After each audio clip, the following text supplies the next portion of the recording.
In the beginning, God created the cosmos, and the earth was formless and void. Then Yahweh began to create, giving functions and purpose to all things.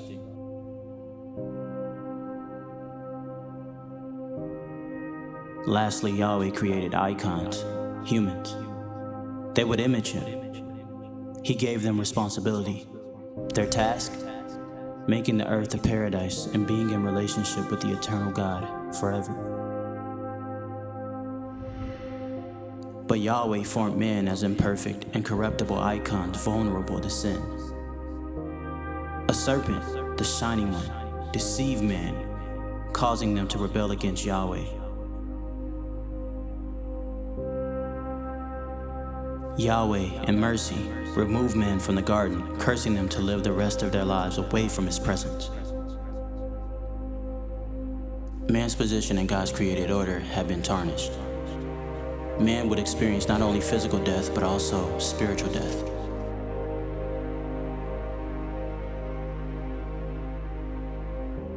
But Yahweh loved mankind, and He promised the advent of the one who would crush the head of the serpent and restore man to right standing with God. 2,000 plus years ago, Yahweh made good on that promise. Jesus of Nazareth was and is the fulfillment of man's reconciliation to God. Through His death and resurrection, a ransom was paid to death. Man is redeemed, but only if the individual freely submits himself to Yeshua's rule. If not, salvation will be lost, and eternal punishment in the lake of fire will result from this rejection.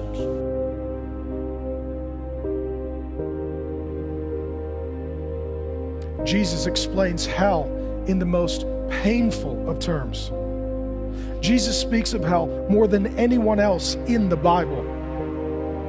Jesus likens hell to a place of conscious torment that is eternal and unending.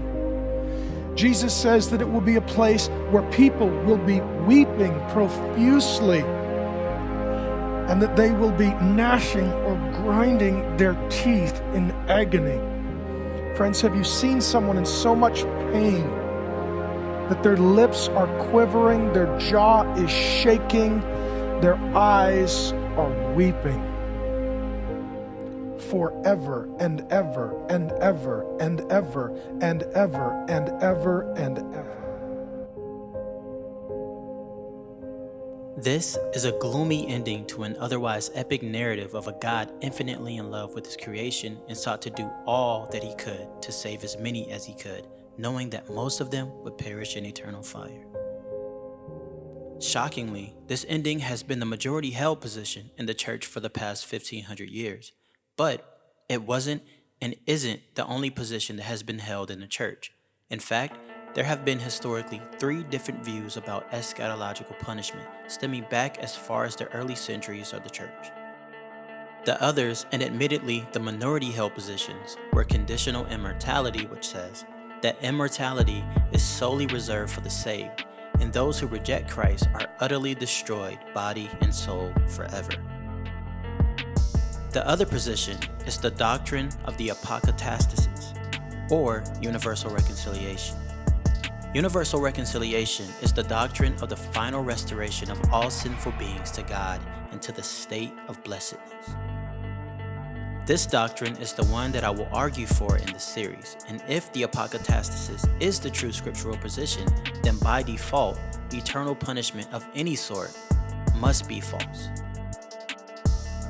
To make my case, the majority of my material will come from these scholars: Thomas Talbot, David Bentley Hart,